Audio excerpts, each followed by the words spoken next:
বৈশাখ মাসে কেউ যদি ভক্তি ভরে ভগবান শ্রীকৃষ্ণের চরণে তুলসী পত্র অর্পণ করেন, তাহলে সে গোলক বৃন্দাবন ধাম প্রাপ্ত হন। বৈশাখ মাসে তুলসী মহারানীর মূলে কেউ যদি জলদান করেন, তাহলে তার আর নরক যন্ত্রণা ভোগ করতে হয় না। হরে কৃষ্ণ, জয় শিল প্রভুপাদ। তুলসী মহারানীর সেবায় অনেক অনেক ফল লাভ হয়। শুধুমাত্র তুলসী মহারানীর দর্শন করলে তার মনের সমস্ত মলিনতা দূরীভূত হয়ে যায়। তুলসী মহারানীকে স্পর্শ করলে আমাদের শরীরের যত রোগ, সমস্ত রোগ থেকে আমরা মুক্ত হয়ে যাই।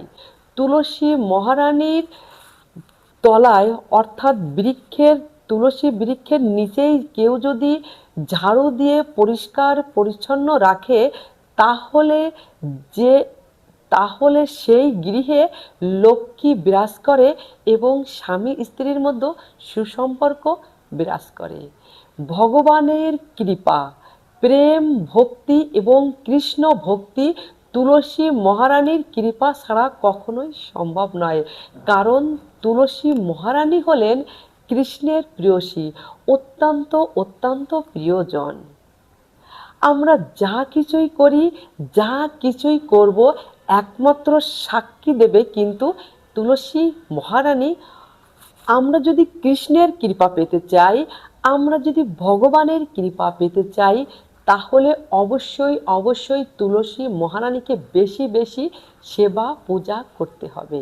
তুলসী মহারানীকে সেবা করলে তুলসী মহারানী সন্তুষ্ট হয়েই আমাদের কৃষ্ণ প্রেম দান করবে। তুলসী মহারানীর কৃপা ছাড়া কখনোই আমাদের কৃষ্ণ ভক্তি, কৃষ্ণ কৃপা পাবো না। কারণ বৃন্দা দেবী অর্থাৎ তুলসী মহারানী হলেন শ্রীকৃষ্ণের অত্যন্ত অত্যন্ত প্রিয়জন এবং কৃষ্ণ প্রেয়সী। শুধুমাত্র তুলসী মহারানীর মূলে কেউ যদি জল সেচন করে, তাহলে তার কাছে যমরাজ আসতেও ভয় পায়, স্বপ্নে আসতেও তার কাছে ভয় পান। তুলসী মহারানীকে প্রদক্ষিণ করলে প্রতি পদে পদে ব্রহ্মা হত্যার মতো পাপ বিনষ্ট হয়ে যায়। বছরের 365 দিনই তুলসী মহারানীর সেবা পূজা করা উচিত। একটি দিনও তুলসী মহারানীকে জল সেচন থেকে বা জলদান থেকে বিরত থাকা উচিত নয়। কিন্তু তুলসী মহারানী কিন্তু ভগবানের অত্যন্ত 3টা মাস আছে, কেশব মাস, মাঘ মাস এবং কার্তিক মাস। কারণ বৈশাখ মাসে তুলসী মহারানীকে সেবা পূজা করলে ভগবানও অনেক সন্তুষ্ট হন। বৈশাখ মাসটা কেন তুলসী মহারানীর একটু বেশি বেশি সেবা পূজা করা হয়? কারণ ভগবত ভক্তি অনুশীলন করেন সেসব ভক্তরা তো প্রতিদিনই তুলসী মহারানীর সেবা পূজা করে থাকেন। কিন্তু যারা ভগবত ভক্তি অনুশীলন করেন না, জন্য এই বৈশাখ মাসটা বিশেষ বিশেষ বিশেষ গুরুত্বপূর্ণ। তারা যদি তুলসী মহারানীকে সেবা পূজা জলদান, তুলসী মহারানীকে প্রদক্ষিণ করে, তাহলে অনেক অনেক ফল লাভ হয়। তুলসী মহারানীকে বৈশাখ মাসটা কেন তুলসী মহারানীর বেশি বেশি সেবা পূজা করতে বলা হয়েছে? কারণ এই সময় সূর্য মেষ রাশিতে বিরাজ করে, প্রচণ্ড তাপ থাকে এবং তাপে তুলসী মহারানী অর্থাৎ বৃন্দা দেবী ক্ষতিগ্রস্ত হয় এবং বৃন্দা দেবী অনেক সময় প্রখর সূর্যের তাপে মারাও যেতে পারে।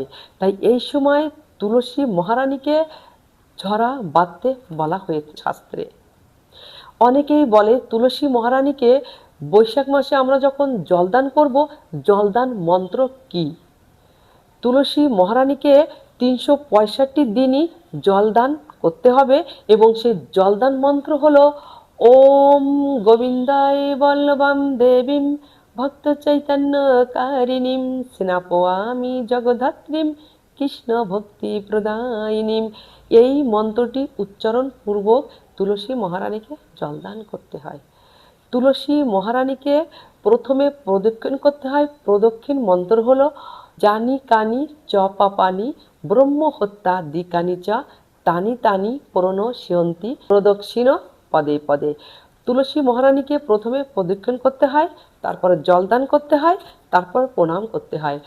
তুলসী মহারানীর প্রণাম মন্ত্র হলো ওম বৃন্দা ওই তুলসী দিব্যাই প্রিয়ায় কেশবস্য চা কৃষ্ণ ভক্তি প্রদে দেবী সত্যবত্তাই নমঃ নমঃ। এই মন্ত্র উচ্চারণ পূর্বক তুলসী মহারানীকে প্রণাম করতে হয়। সুতরাং বৈশাখ মাসটা তুলসী মহারানীর সেবা পূজা করার বিশেষ বিশেষ মাস এবং এই মাসটাকে কেশব মাস বলা হয়। এই মাসটা ভগবানের অত্যন্ত প্রিয়, তাই এই বৈশাখ মাস অর্থাৎ আগামী আর মাত্র 4-5 দিন পরে প্রথম দিনেই তুলসী মহারানীকে ঝরা বাঁধতে হয়। সেই ঝরা বেঁধে এমনভাবে ঝরা বাঁধতে হয় যাতে 24 ঘন্টায় তুলসী মহারানীর মূলে জল পড়তে থাকে।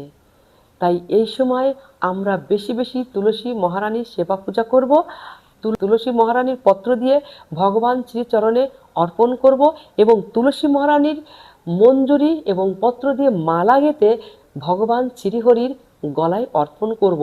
এতে ভগবান শ্রীহরি অনেক অনেক বেশি সন্তুষ্ট হন এবং আমাদের প্রতি অনেক খুশি হন। তাই আমরা বৈশাখ মাসটা অবশ্যই অবশ্যই যারা মাছ মাংস আমিষ আহার গ্রহণ করেন তারা অবশ্যই এই মাসটা বিশেষ করে তুলসী বৃক্ষে ঝরা বাঁধবেন এবং নিরামিষ আহার করে তুলসী মহারানীকে জলদান করবেন এবং বেশি বেশি তুলসী মহারানীর কৃপা ভিক্ষা পাবেন। তুলসী মহারানীর কৃপা হলেই আপনার হৃদয়ে কৃষ্ণ ভক্তি অর্থাৎ কৃষ্ণপ্রেম জাগ্রত হবে। তাই এই মাসটা অত্যন্ত অত্যন্ত গুরুত্বপূর্ণ। তাই আপনি শুধু ঝরা বাঁধবেন না, আপনি শুধু তুলসী মহারানীর সেবা পূজা করবেন না, অন্যকেও এই তুলসী মহারানীর সেবা পূজা করার জন্য অবশ্যই অবশ্যই অনুপ্রেরণা দেবেন এবং উৎসাহ দেবেন। হরি বল। জয় শ্রী গুরু গৌরাঙ্গ, জয় শ্রী প্রভুপাদ।